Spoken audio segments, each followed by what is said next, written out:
Good morning. I'm Tony Viña, and I'm the moderator for this session on landscape policy and governance for forestry, agriculture, and other land uses. So make sure you're in the right room. And if you're not, you're still welcome to stay and participate in what I'm sure will be a very interesting discussion. This morning, we have a really good panel here in front of you to look at this intersection between landscape, policy and governance with forestry, agriculture, and other land uses. And essentially, we have a panel from the private sector, from three innovative companies that are doing work on forestry, agriculture, and land use, and their experience with sustainability standards, their experience with governance issues. And the point of this is actually to learn from a sector that many of us are not necessarily familiar with, and how it can feed into a policy process like the UNFCCC, as well as national land use, forestry, and agriculture policy. So we have three speakers for this morning, and they'll speak for 15 minutes each. I'll call first on Simo Honkanen, Senior Vice President for Sustainability and HSEQ for Nestor Oil, the world's largest biofuel company. Then I will call on, Simo will talk about the experiences of their company, which is a company that sources globally its raw materials, and that should be very interesting to all of us.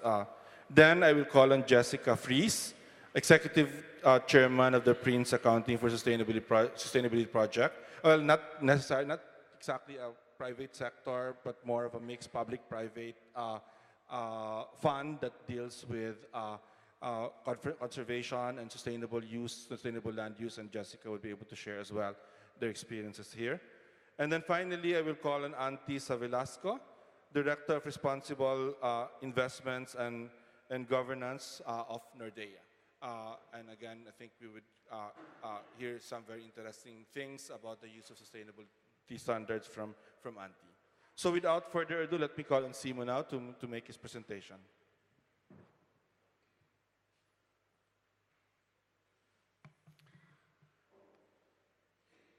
Okay, ladies and gentlemen, it's a great pleasure to be here and share with you our thoughts from private sector and how the private sector may have an impact and have positive contribution to landscape. I will make this through a case example with my company, Nestor Oil, and hope to have a good discussion. I have a couple of topics here listed on this slide. First of all, I think it's valuable to have a brief discussion on who we are and how we are doing, what type of fuel and what type of product we are producing, and how the legislation is regulating our operations. Then I will share with you our global supply of feedstocks for renewable fuels. And I think that the topics 5 and 6 are probably very, very important. So I will go very quickly through the first 4, and then hopefully focus a little bit more time on smallholders and deforestation issues regarding the biofuels production. First of all, Nestor Oil, in brief, we are a refining and marketing company which is focusing on cleaner and high-quality traffic fuels. We have a refining capacity of 50 million tons of fossil fuels and 2 million tons of very high-quality renewable diesel. We have operations in 15 countries, and we employ roughly 5,000 people. Our largest owner is Finnish state with 50.1% of the shares. Nestor Oil is operating in 15 countries, and here you can see that our home base is in Finland and Scandinavia. But we also have a refinery in Singapore, which is producing NextBTL renewable diesel. Then we have sales offices in United States and Canada as well. So smallish oil company, but a global operation. Our product is, the renewable product is called NextBTL, and it is a very special, different type of biofuel. You may have discussed and heard about biodiesel, which is a completely different, both chemically and also in terms of how you can use it. Our product is hydrocarbon type of a product.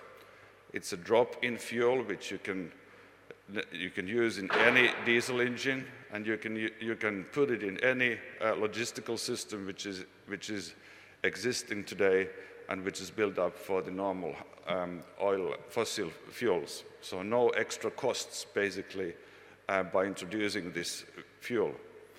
It's a premium quality. We can use it in passenger vehicles, heavy trucks, aviation, and also different chemical applications in the future to replace fossil materials. It is much better for the climate. We have measured, and our R&D is measuring continuously the greenhouse gas footprint, and it shows that NextBTL use reduces greenhouse gas emissions by 40 to 90%. And this is important. The percentage is dependent on what type of feedstock you're using. And that's why the feedstock is very crucial in our case. And we have to understand thoroughly how and where we source and what type of feedstock we're using in the production. Finally, we have very low tailpipe emissions, and this means that the local air quality is much improved if you use 100% NextBTL, for instance, in buses in high populated areas. Last point here is important. We are very flexible with the feedstock, and currently, I will show you, but that we are using a lot of waste type and side streams, and also farmed crops as a feedstock. The future will be, however, probably in the area of microbes or other type of completely new type of materials. Biofuels market and energy market is very thoroughly regulated. I've taken here 4 examples.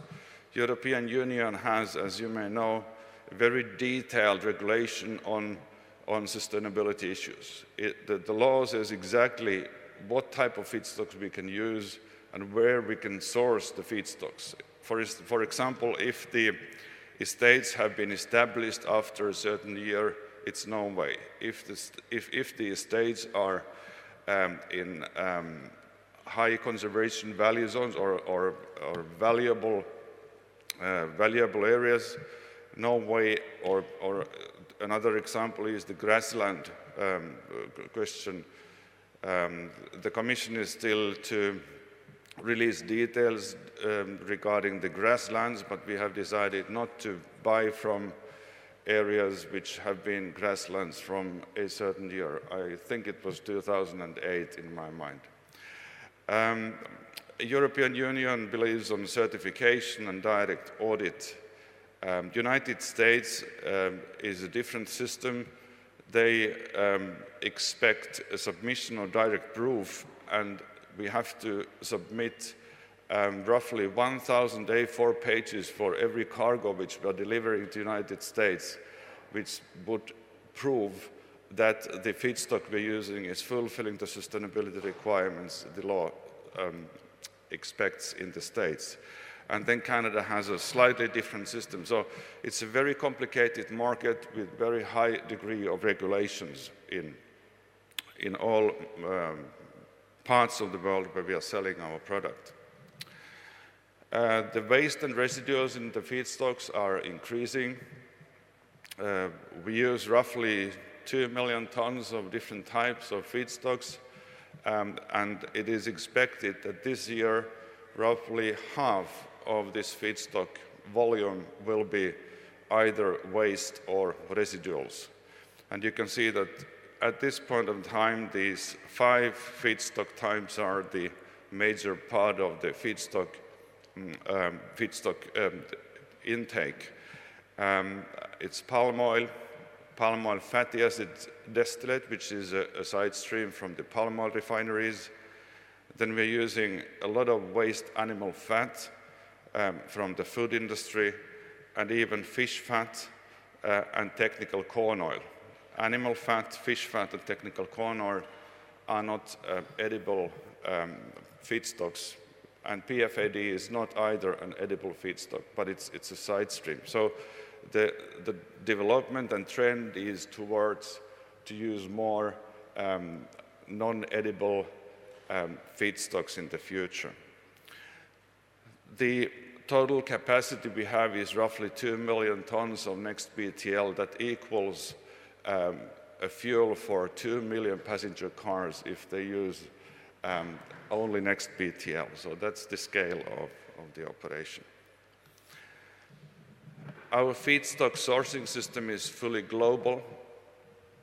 And when we started this operation 6 years ago, we started to build up the sourcing system so that we can trace back every single ton we're using from the very beginning. And that's the big difference between maybe this industry and Neste Oil particularly compared to some other big users of agricultural materials and wastes.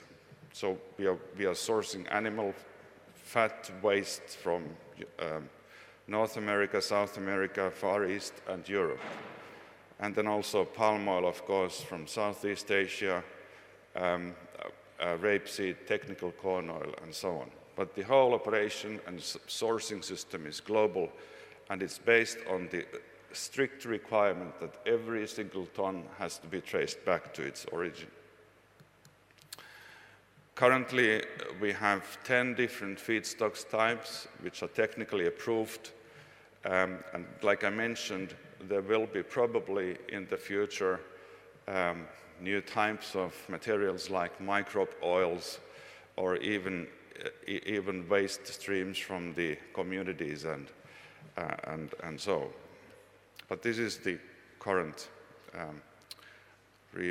raw material platform. Then to speak a little bit more about palm oil. You can see here in a simple format a palm oil supply chain. So it is starting from the cultivation phase, producing fruits, crushing the fruits, delivering CPO to Neste Oil, or then supplying palm oil fatty acid distillate from the refineries. The sustainability data and compliance data is collected throughout the whole supply chain. Every time when a tonnage or when the volumes are moved from one stage to another, there is a documentation. And this is very, very different from food industry or chemical industry, which do not have regulative requirements for this type of a system. Major part of our R&D is focusing on feedstock research, and there is a simple reason. Major part of greenhouse gas emissions are taking place in the feedstock production phase. And we have to understand thoroughly what type of agricultural procedures our suppliers are applying and how these can be improved in order to be able to deliver greenhouse gas emission footprint documentation to our customers and authorities. Palm oil mills and estates are precisely known. We have coordinates for each of the supplier for the estates. We never buy from traders. And we have a belief that we believe on long-term relationship with the suppliers and continuous improvements of the production. Certification systems, which are many in palm oil industry, are very important because the certifications form a base for comparisons. And European Union, for instance, has approved a number of certification systems for palm oil and other feedstocks. So we have a close and strong focus on certification systems and progress of how our suppliers are implementing the different certifications in their production. We think that smallholders are a question which has to be addressed not only for the fuel industry, but also for the other industries using any type of agricultural feedstock. Roughly 40% of palm oil estates are operated by smallholders families in Indonesia and Malaysia. And this part and this group of producers is increasing. It is very, very important that the industries which are using palm oil and also other agricultural products are really helping and contributing to handling the increasing smallholder question in the producing countries. We think, and I think, that there is a legacy for companies using large volumes of this type of feedstocks to work together with the suppliers to make the production systems more sustainable and even more better for the families and for the communities which are producing the oils. We have 9,000 scheme smallholders in Riau in Indonesia producing palm oil for us. We have a long-term contracts with them. Neste Oil's teams have helped these smallholders to get the certification for their production. And we are currently investigating possibilities to have more projects like this in Southeast Asia and hopefully also elsewhere where we are operating. Our principle is that or if you talk about smallholders, there are two types of smallholders. There are scheme smallholders who are connected to mills and who have contracts to the mills. And there, our way to help them is to work together with these companies and milling operators in order to help those families to get certified.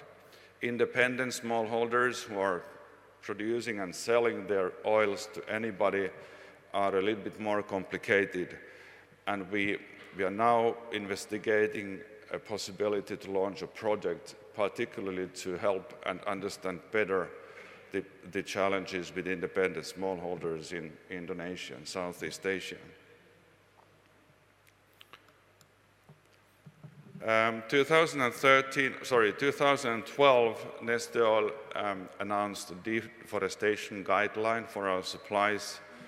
And in those guidelines, we say that we give priority for suppliers who are not expanding their production, but they are having clear programs for increasing the yields and also having efforts on improving their existing production. We also, in the same time, introduced cooperation with the Forest Trust organization. This is a Swiss-based organization which is aiming to prevent forest expansions or deforestation. And TFT is having an independent role, and they are verifying how our supply chain is performing. And now currently they are doing a deforestation risk analysis for our suppliers, and depending on the results of these risk analyses, we will engage with our suppliers and try to find ways to move forward the deforestation, anti-deforestation activities among the whole industry.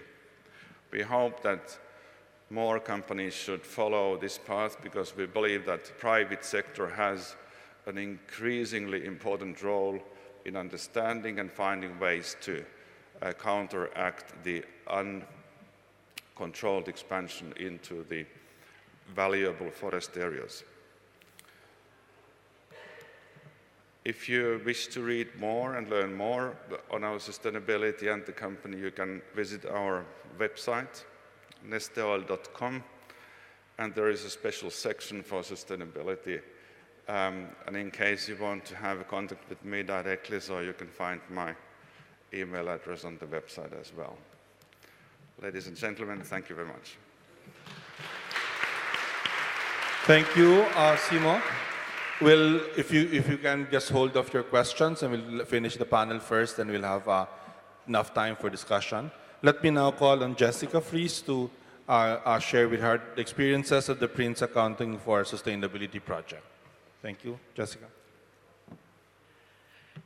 Thanks. So I'm just going to do a very quick introduction to what we do with the project, and then just take you through a few of the developments. So Accounting for Sustainability is one of the initiatives of the Prince of Wales. It was started nearly 10 years ago, and our focus is really looking at the role of the accounting and financial community in achieving sustainable business models, a sustainable economy. So I've included a quote that the Prince of Wales shared when he first started the project, but really recognising that we understand the consequences of the way that business and the economy operates at the moment. If we don't include better accounting as part of identifying solutions, then that will be a barrier to progress. We have a global membership of different types of accounting organisations, as well as working with governments and businesses, and our accounting membership represents 60% of the world's accountants. So really working with that community to try and change education, as well as the standards and frameworks that are used. The start of the project was looking at costing the earth, and again on our website we've got various different tools to help communicate some of the ideas in both accessible and quite light ways, as well as much more technical detail. I think some of the scale of the problem, we do a lot of work with company boards on the basis that if you can change some of the leadership views, then that really helps to transform at the much more detailed levels within the organisations. The scale of developments still needed is highlighted by the UN Global Compact survey this year, which interviewed a large number of CEOs and I think was a more realistic picture than some of the previous surveys that have been done showed. Tends to be larger companies, but represents quite a large part of the market capital of the global economy.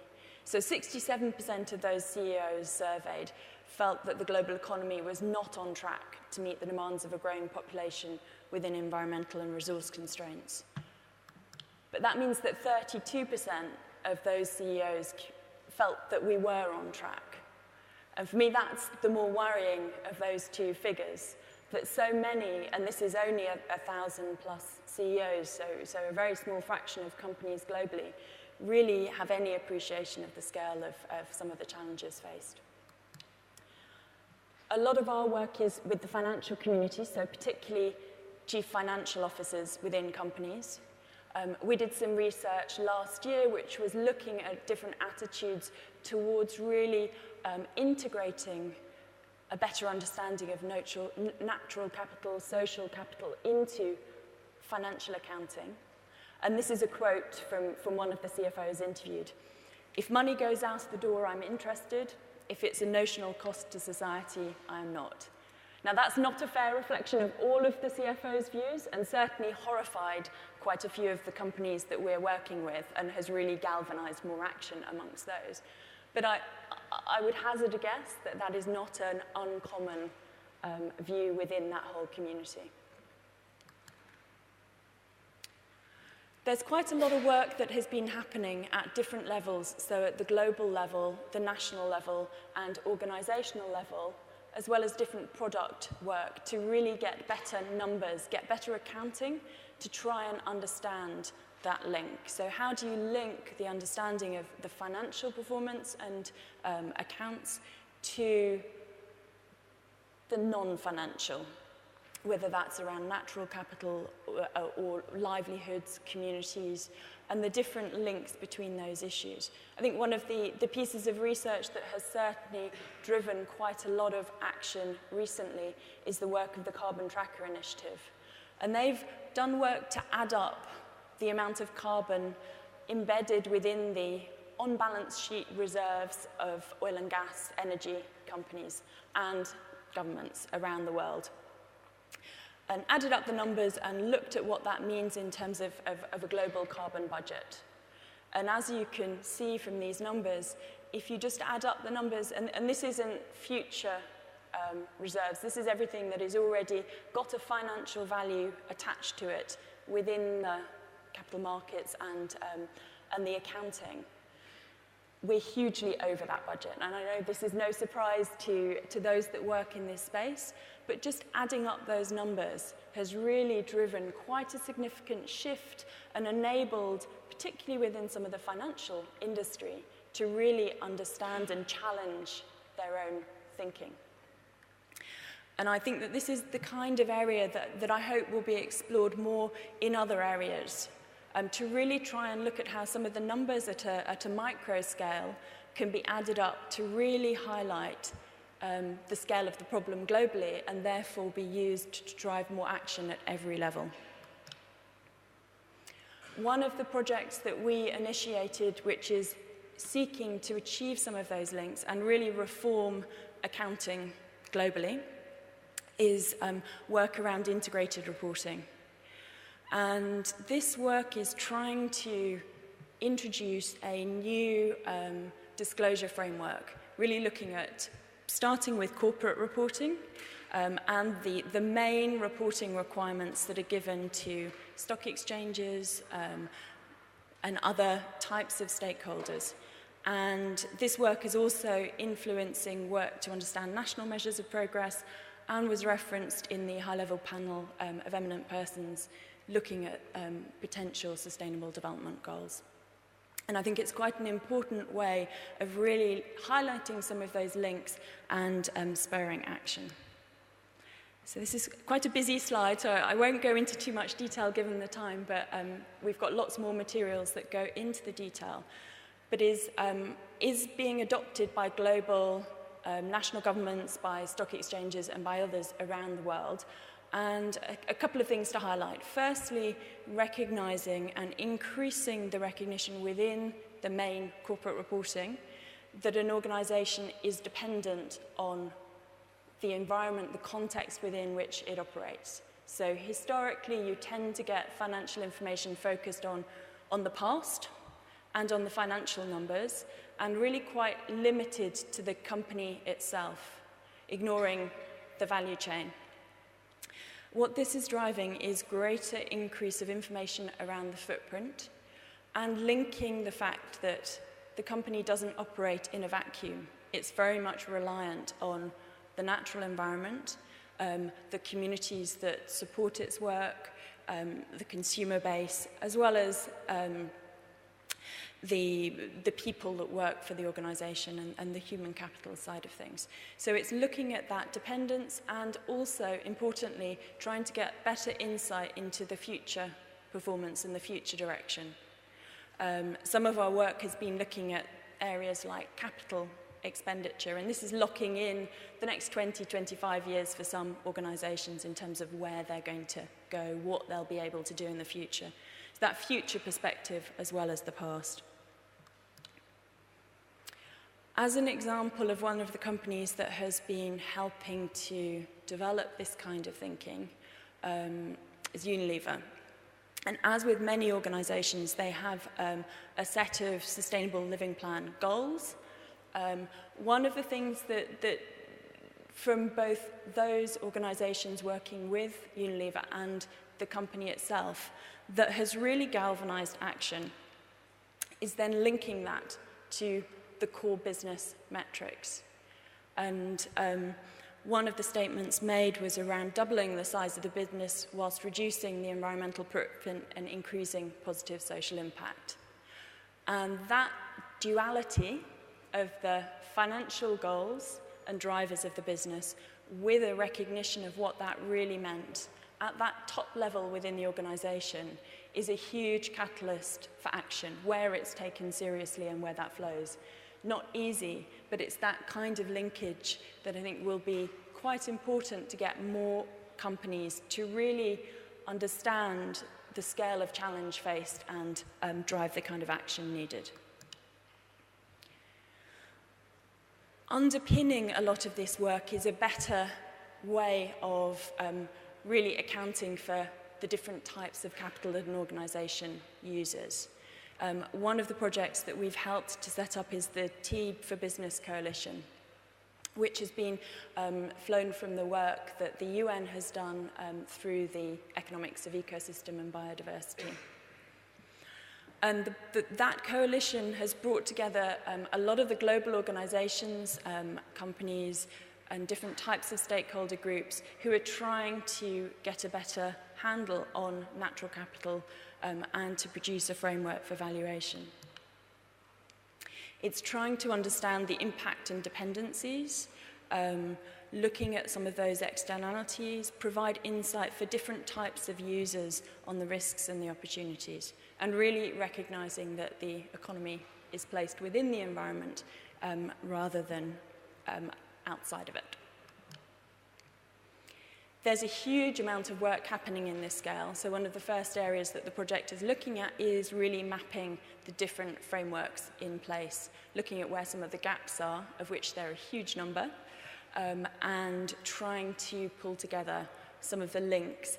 For a lot of companies, they see a barrier to action where they don't know which framework to use. And certainly we would advocate getting started and really trying to understand in more detail. This links then to some of the work at the policy level as well as national accounts, so work that the World Bank has been driving through the WAVES initiative at the national level, as well as then what companies are doing and how that gets used by investor groups. So an initiative launched at Rio was the Natural Capital Declaration with UNFCCC and others involved and really leading the work to really say from a financial institution perspective then how can those groups really understand better the risks and the quality of performance of companies in this area.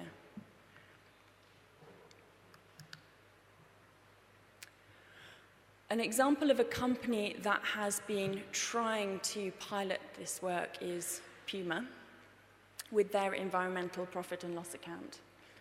And what they have done is to try and say, how can we as a company produce an equivalent to our financial profit and loss numbers and balance sheet, but broadening out to recognize our full impact throughout the different supply chain that we operate within. And their perspective, and they recognize that there's a long way to go in terms of really getting an understanding, is that some of this financial information and an ability to compare at different scales and different levels is quite important in terms of driving changing decisions at different levels within the organization. So they have really looked at and started with a number of different environmental impacts from water use, GHG, land use, air pollution and waste, and really tried to understand the full social cost or environmental cost at those different levels. And they've looked at that on a geographic basis as well as then across the different types of products that they produce. And speaking to their CEO, they see this as really helping them to then focus attention where there are bigger risks, bigger impacts that they have across their supply chain. And I think as is the case for the majority or a lot of organizations in this type of sector, the real impact is not within their own operations, which is where traditionally companies have really focused attention, but is within the supply chain. And so really rethinking how they work with their supply chain down to the smallholder level. If you drill into the information, and this is all available on their website, but on land use, if you look at the area and the measures from a 1,000 hectare perspective, you see one picture in terms of where the focus might be. When they've then looked at it in terms of those total costs, really trying to build in the social, environmental costs, you see a very different picture, and actually it almost reverses where you might focus your attention. And it's that kind of insight that they feel is quite helpful in terms of then steering how they can move forward. A different type of example, Sainsburys, which is a retailer, has been doing work with their farming community and particularly their dairy herds. And this is the kind of work that, again, I think, particularly where a company works directly with its supply base, you can see quite a lot of opportunity for really quite radically rethinking how an organization operates. And similar to some of the examples that Simo was giving in terms of the work that they're doing with their smallholder community, what Sainsburys did was base a lot of the interaction around carbon footprinting and using some of the standards, get an independent audit which they paid for each of their suppliers in the dairy space, and work directly with those farmers. And I think the key thing is that they found that they were able to save their farmers in total to date 10 million through the work that they've done, so £10 million in financial costs, which of course for that farming community who often are very tight in terms of the cost and the revenues that they're receiving, has made a huge difference, but also has driven significant environmental changes. And that was really from a project looking at carbon rather than looking at the financial side, but really driving best practice and ability to share information and insights in terms of areas like herd health, feed levels, use of fertilizer, and try and therefore share that information across the different providers. But it was driven by the accounting in the environmental and the financial area.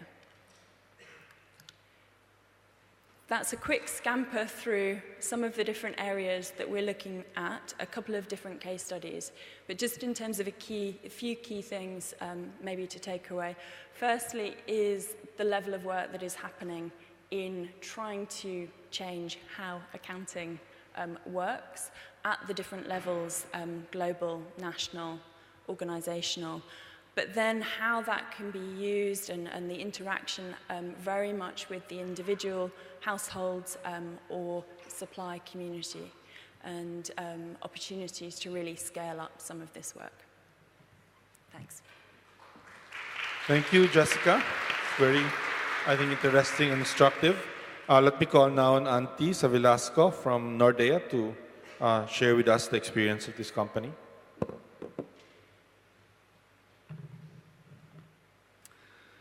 Thank you very much.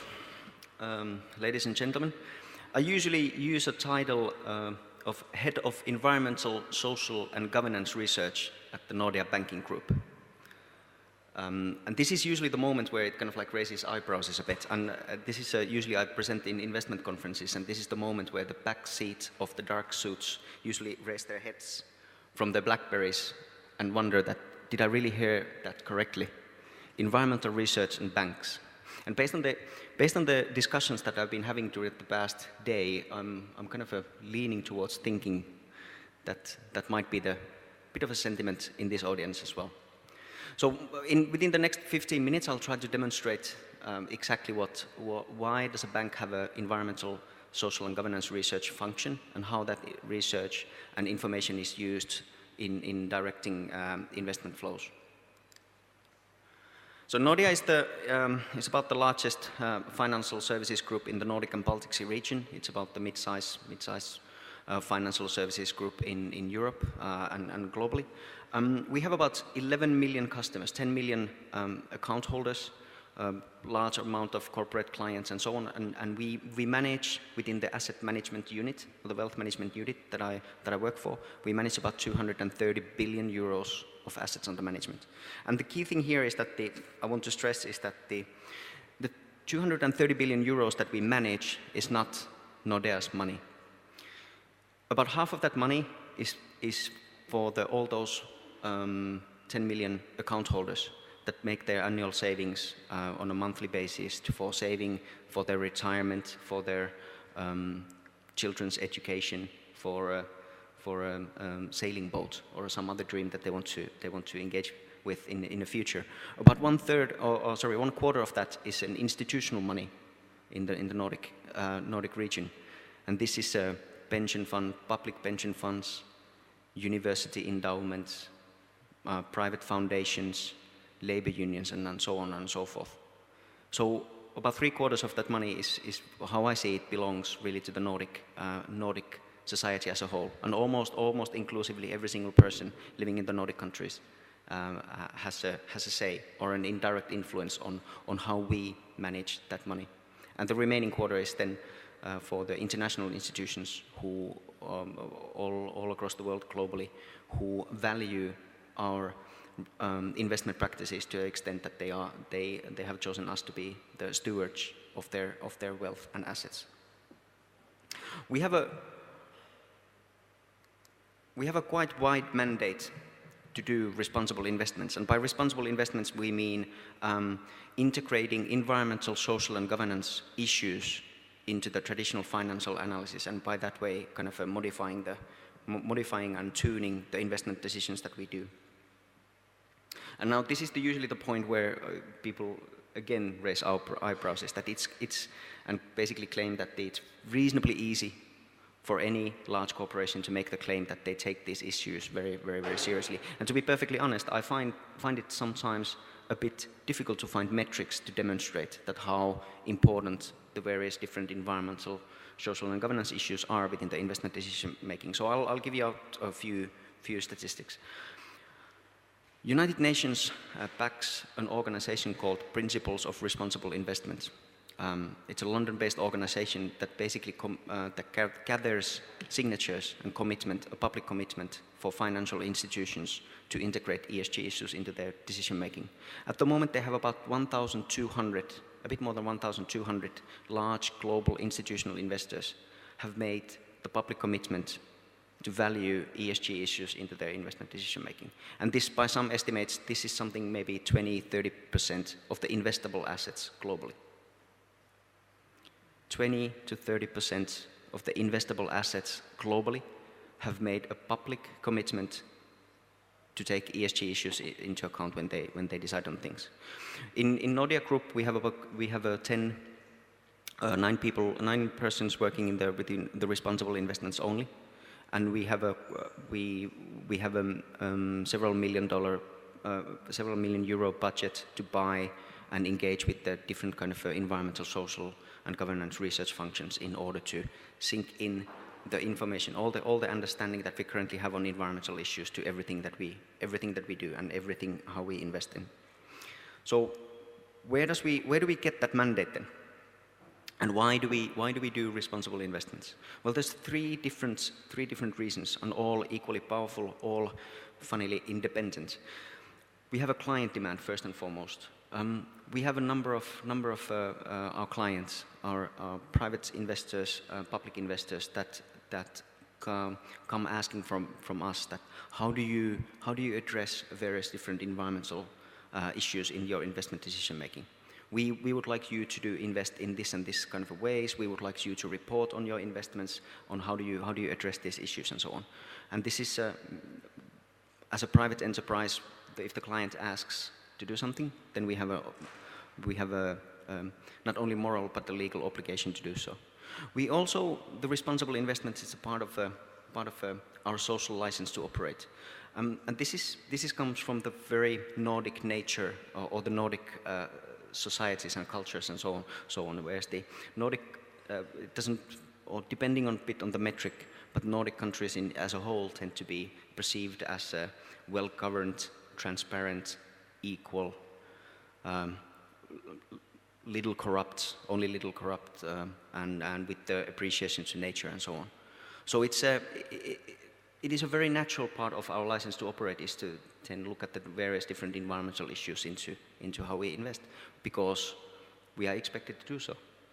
We have a media, for example, is more than welcome to scrutinize our investment decisions if we haven't done so. But this is the thirdly, and this is probably my personal favorite, the implications of the risk and return. Now, this is widely debated within the investment circles at the moment, that whether the environmental issues truly have a value in investment decision making.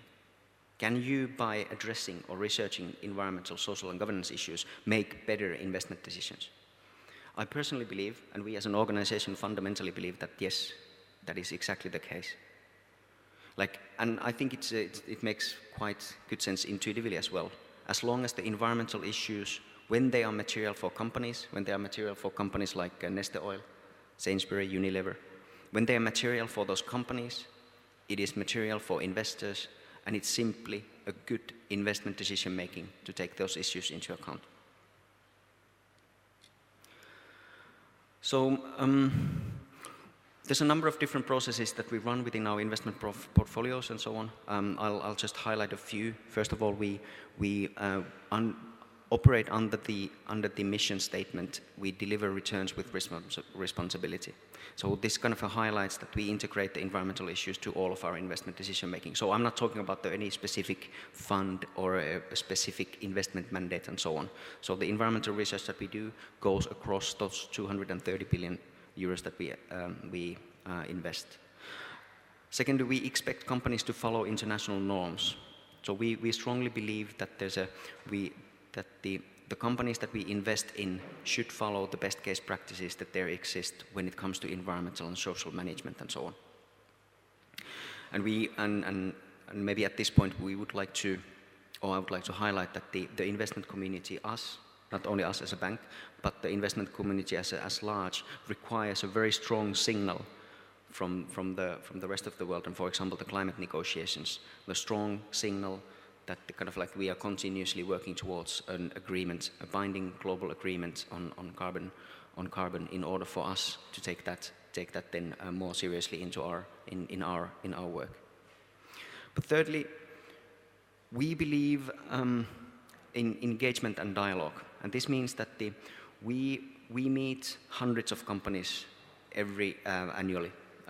We have a kind of a strong motivation to discuss various different environmental issues with the various different companies that we engage with and so on.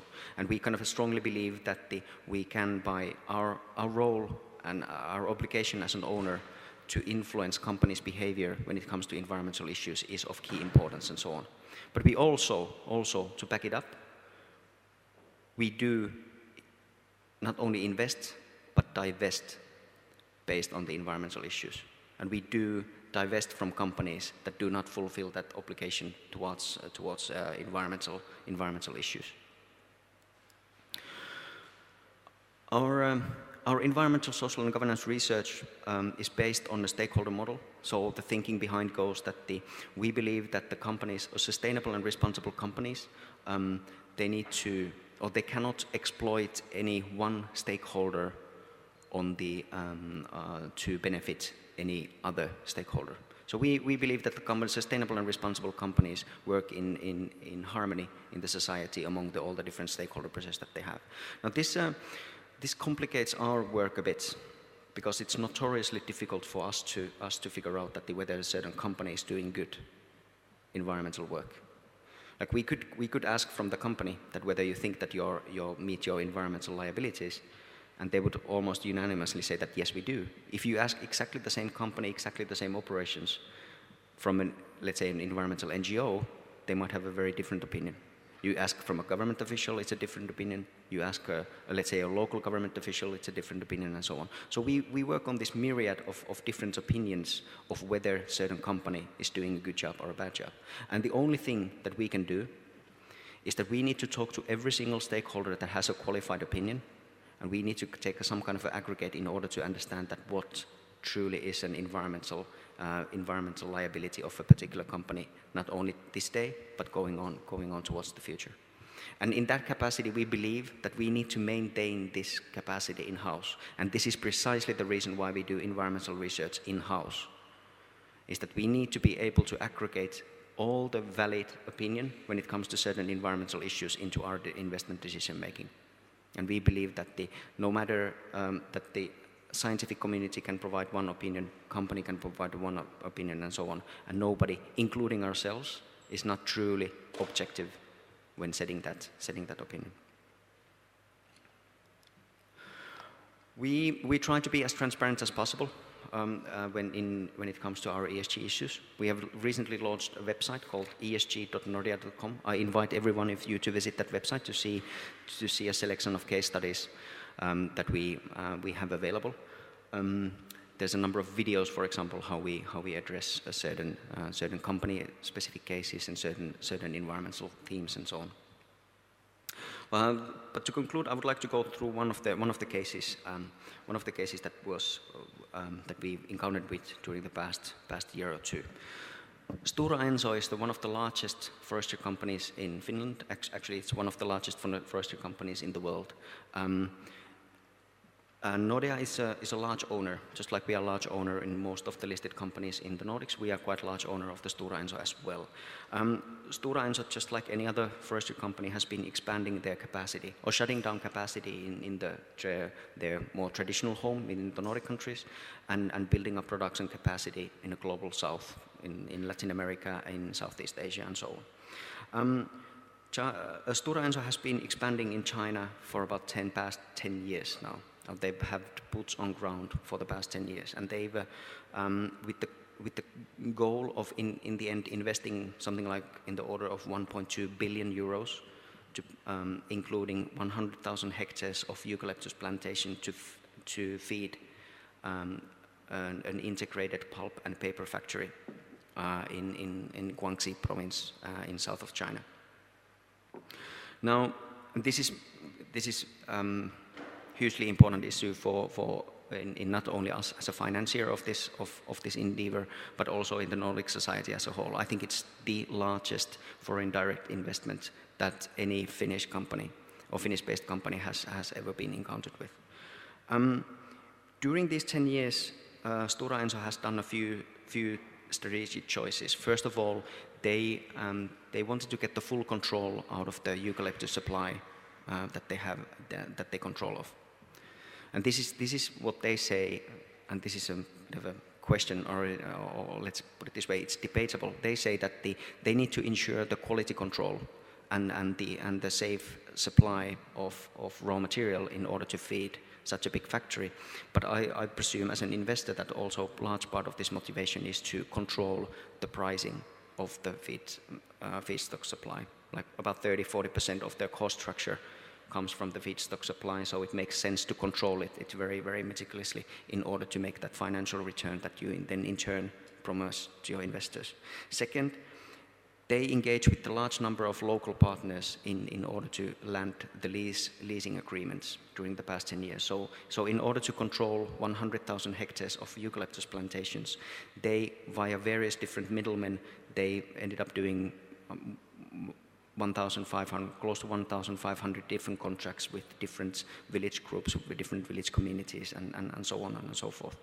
Now, during the past few years, there's been a considerable amount of criticism towards Stora Enso operations. There's been cases of corruption that have been widely publicly reported in the Nordic media. There's been cases of violence even, where the smallholders have been threatened to enter into lease contracts via the middlemen and so on. And there's this kind of like perception that there's been a threat of violence in coming into these contracts. The whole 100,000 hectares is quite fragmented in different parts and the different areas, so it's been difficult to map out for us as an investor to map out exactly that what parts of the plantations are in which parts of and which communities and so on. So this is obviously a big issue for us. So we spent about a great deal of time of trying to understand that what exactly is the problem, what exactly the Stora Enso is doing, and so on. So we visited the facilities, we've read ample amount of academic research. We talked to several different scientists that have done research on eucalyptus plantations and the environmental impact of the eucalyptus plantations, but also the social impact and the social structure that this currently in place in Guangxi, in China, and so on. And the conclusion of this was very, actually now in retrospect, it wasn't an easy decision to make, but in retrospect, it was a quite straightforward decision, or two conclusions. One, Stora Enso as a company has a very, very strong commitment to do the right thing.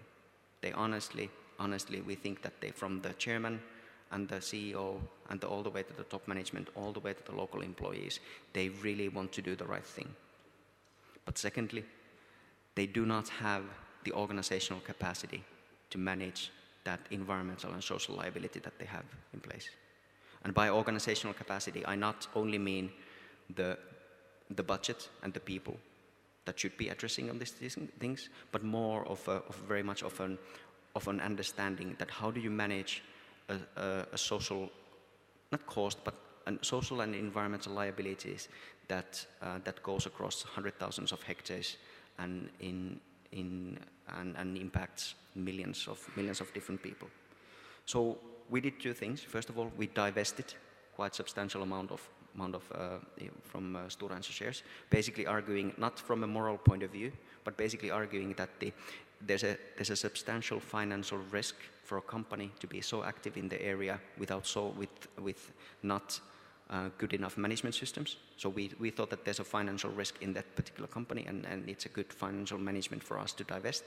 But secondly, we started to apply a strong pressure towards the Stora Enso top management to start to build that organizational capacity that you need that the company needs in order to manage the environmental issues that they have there on ground.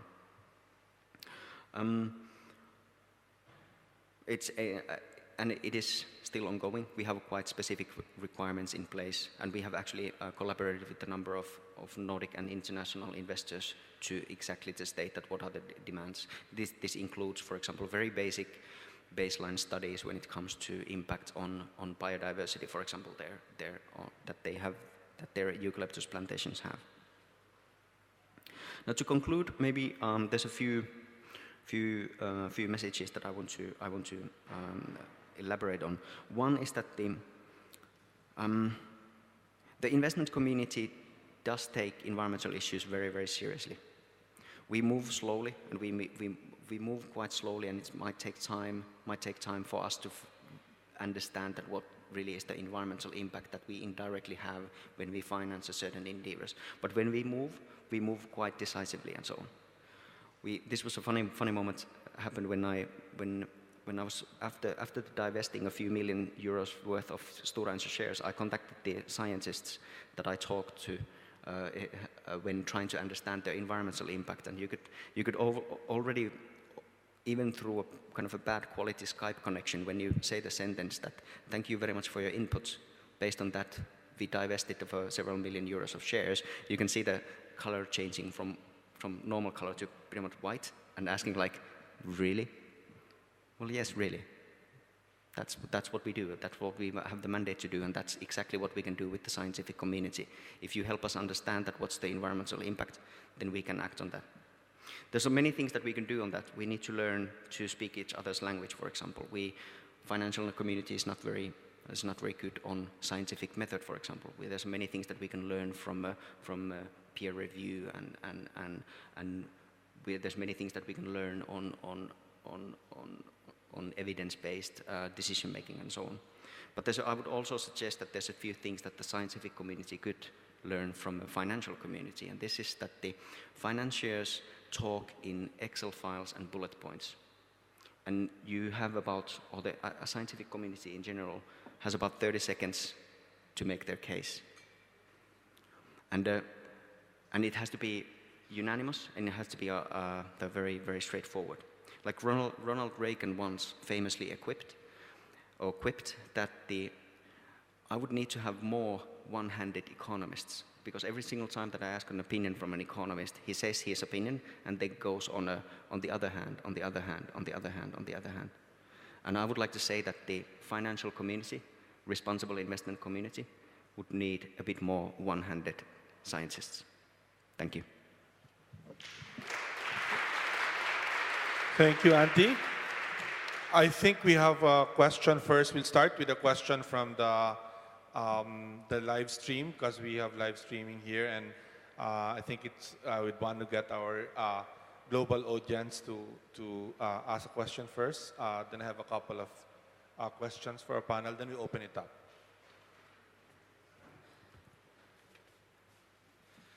Thank you, Tony. With the online public that we have right now, to give you an idea, there were 500 live webcast viewers yesterday. On the figures of yesterday, we reached 1.1 million people with the tweets from this conference from 440 different active participants. Now, with that audience, if you drop the word that there is a UNFCCC negotiator moderating a session live, you have half the world already joining in, certainly during these COP days. And then you drop the word biofuel, and you have another quarter of the world dropping in. And then you drop the word finance and financial management, and then you have all the rest of the world joining in. So there's been a very lively discussion online. I selected a couple of questions. I'll make it very brief and to the point.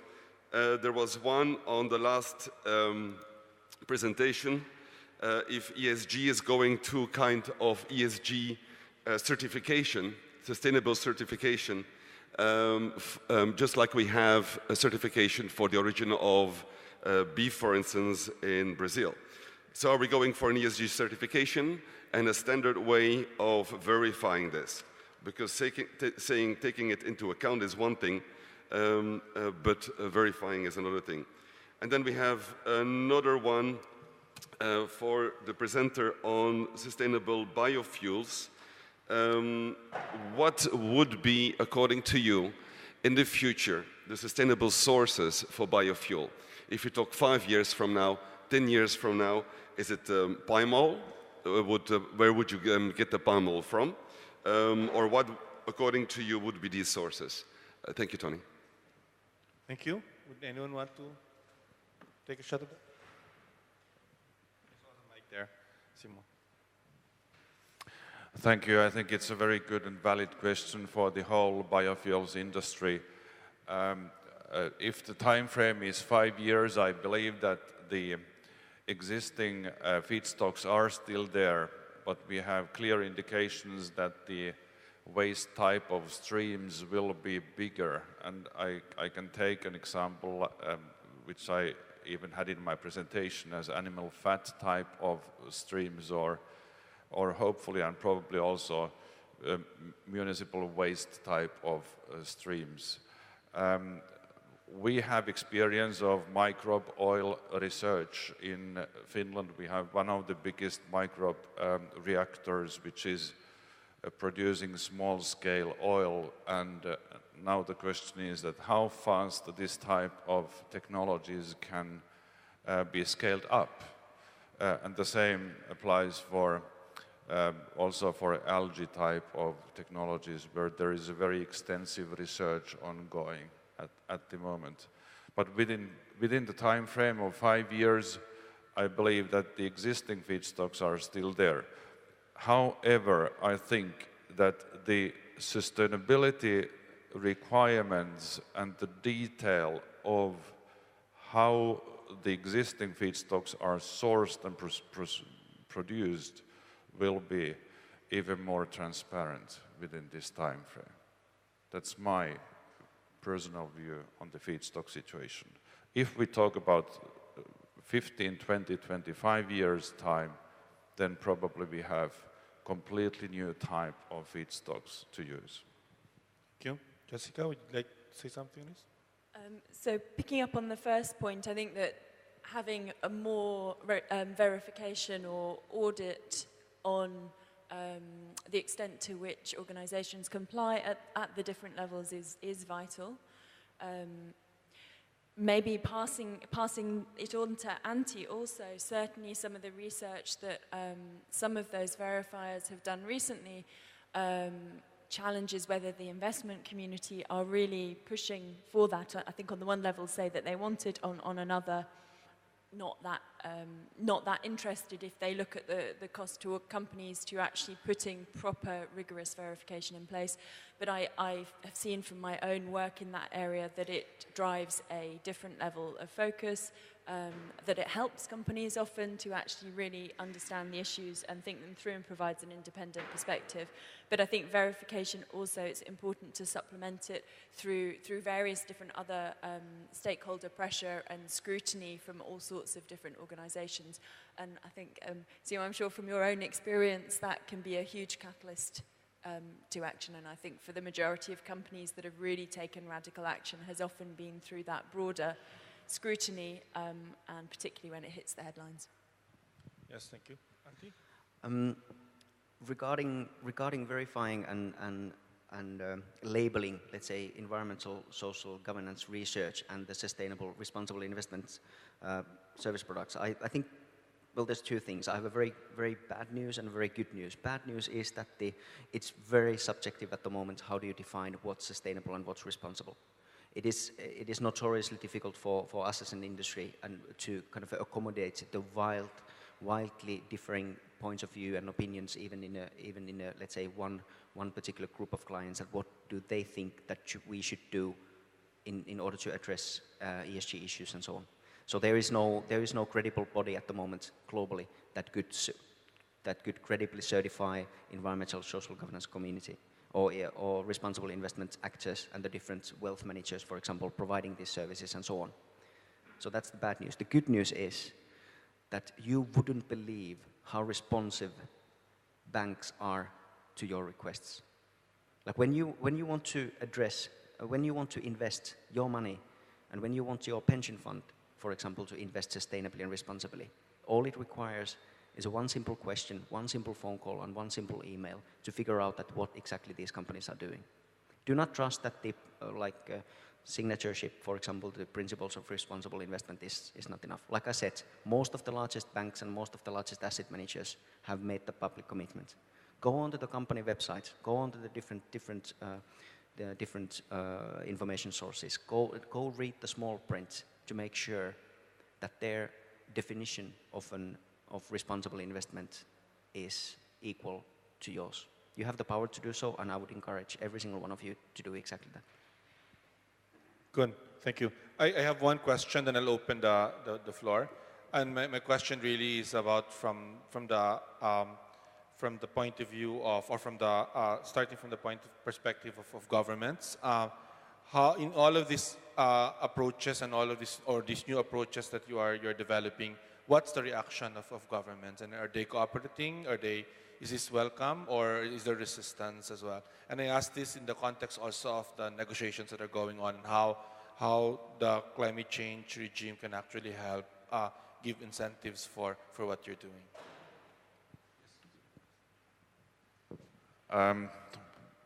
Neste Oil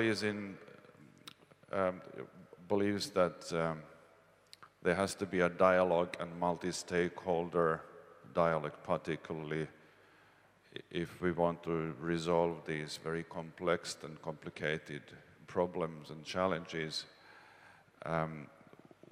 We think that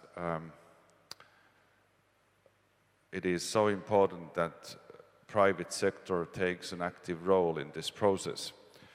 To answer the question that how the governments are taking us and our approach, the simple answer is that very positively, and there are signals which are very promising in Southeast Asia as well, because I can give you an example. I was attending a conference in Jakarta around ISPO, Indonesian Sustainable Palm Oil, which is now to be implemented there, and the government has a huge task to move the legal framework and move the regulations forward among the industry in Indonesia, and there is a commitment to do so. I think this type of a processes we want to be within and contribute to this development. And this is not only the only example.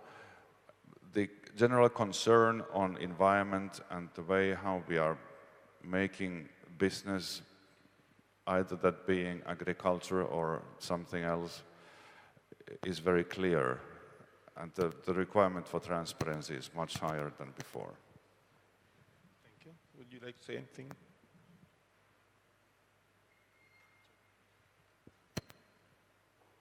So, just picking up on the transparency point, I think that there has been, there is some quite simple things that governments could do. Looking at my own government in the UK, they recently brought in mandatory carbon reporting for the majority of companies. And it was quite interesting seeing the debate that had happened to behind the scenes to make that come forward. And interestingly, looking at sometimes the disconnect between the discussions, there had been a huge amount of work from business to actually give a signal to government that mandatory reporting was important to get comparability, to enable investors to use the information and for other stakeholders to have access to it. And yet there was still a lot of debate until that actually went through. And even for organizations that were already reporting the information, that question of voluntary initiatives versus making things mandatory really came through and was highlighted. So I think that debate should really end, and my personal view would be that is quite an easy and simple step forward. You want to say something on this? We have, actually, I'm sorry, we have only 5 minutes left because we're kind of strict and we started late, so I thought we could extend a little bit, but it looks like we have to end on time. So we have time for 3 or 4 comments, but very quick ones, and then I'll ask the panel to just do, yes, Doug, I think. Yeah. Can you introduce yourself first, please?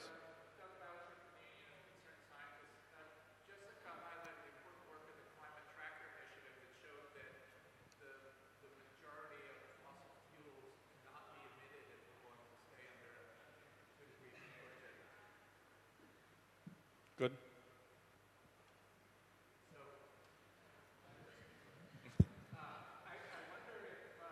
We can hear you. Yeah. I wonder if you think the same should be done for the land use sector, that companies should realize that their assets that depend on clearing forests or grading peatlands, that in fact is overvaluing their assets because that cannot be done if we're going to stay under a 2-degree limit, and that in the same way we have overvaluation of assets that are dependent on that assumption. Good. Can I ask for more comments? Because I just want the panel to do one. Yes, please. Can we be quick?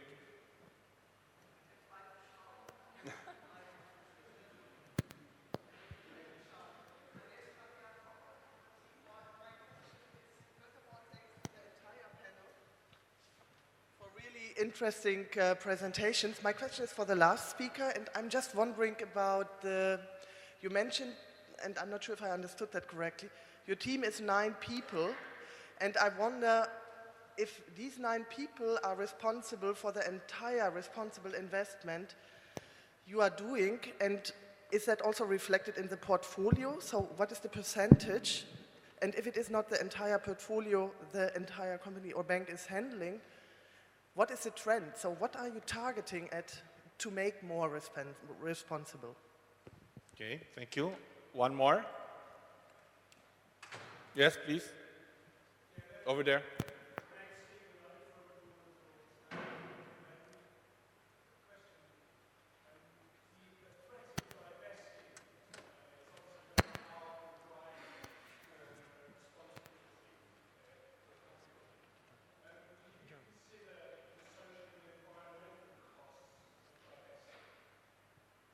Did you hear that? Once you put out okay, so I'll ask the panel to try to respond. You don't have to respond to all 3, but if you can respond to at least one of each or 2, that'll be great. I'll start with Jessica this time. No, Antti first, sorry. Sure, quite a few interesting, very interesting topics, and unfortunately the 5 minutes probably do not give the full appreciation of the depth of these very intelligent questions. Like, first of all, the 9 people, yes, we have 9 full-time people working on this research and so on, but like I said, we have a multi-million euro budget to buy research, which means that we effectively incorporate, I would quickly, off the cuff, estimate hundreds of people doing environmental social governance research that we buy the intuition and by not only the intuition, the data, information and intuition to support that decision making. So I see that the role of us 9 is to aggregate everything that we already exists and then act based on that. To give some reference, we invested into about 5,500 companies on an average every single time, and we we have a system, or the very basic system of research that we have available addresses every single one of those companies a minimum once in 6 months when it comes to very basic environmental issues on environmental footprint and so on. But to contrast that, I think we spent several months on Stora Enso case, for example, that we highlighted and so on. And we don't have the internal resources to do exactly that for every single investment and so on. So it is a big knowledge management exercise on what exactly to focus your research in order to kind of make good of that commitment that we are doing and we have made on the public arenas and so on. I think the other question in terms of valuing biodiversity and the land use and the bank and the kind of a reference to the carbon tracker. I think my comment is that in general, the financial markets are pretty much untamed beasts, but they need to, in order to kind of like direct the financial markets, you need to have a very simple message and a very simple information for them to digest. Good examples of that is precisely the work of the carbon tracker is doing. Like within very, very simple research by demonstrating that you have a massive liability on your portfolios if you invest in companies and assume that they can burn all the reserves that they have at the moment. It's a very simple message that resonates well within the financial markets. The valuing biodiversity or valuing environmental assets is a very, very much of a key. Like we spent 10 years ago, we spent a lot of time in order to kind of come up with the models that would somehow demonstrate the value of environmental assets for publicly listed companies and so on. And we kept failing again and again and again and again and again until the European trading system or trading scheme was the first system that put a kind of a more or less reliable price on carbon. And then all of a sudden, we didn't need a special ESG research houses anymore to kind of like come up with the models of doing that. If you're a mainstream financial analyst, you invest in a utility company, you know exactly the price of carbon and you know exactly their carbon emissions. You can take it into your financial modeling without any more help. And that's precisely what we need on land and on biodiversity as well. Thank you. Would you like to say something, Jessica? So very briefly, just picking up on the question on extending the carbon tracker work, I think the simple answer is yes. I think it is, what is hugely powerful about that is it is a simple message, which, as Antti is saying, is the kind of message that resonates with particularly like the financial community and others, but it also links down to the level of the individual company. So it has that global scale, individual company, and so it makes it much more actionable. I think it's much more complex in other areas of how can you get those kind of links, but I think it is hugely important to do it and certainly would welcome any views on how that can start to be put together in a rigorous way. I think the closest there is possibly the work around footprinting that WWF and others have been involved in, which gives you some global scale numbers, but doesn't then translate to the financials of the organization and therefore makes it good big picture, hard for organizations to translate into action. Okay. Thank you. And since you had the first word, Simo, you will have the last word as well. Thank you. I would like to take up one detail on the question, because I think that, and I have heard many times that, yes, we can manage the big companies and their expansion through regulations, but it's much more difficult to manage the growing number of smallholders and the drivers behind the increasing number of smallholders, namely poverty and urbanization and this type of things, which I think personally that they should be taken up on the agenda as well. In some parts of the world, the deforestation is happening in an uncontrolled manner, not by the big companies who are quite transparent, but by the social, by the other producers, and there are many times social reasons and poverty-related reasons behind this development, and this is one thing which has to be addressed by the bigger players in the market as well.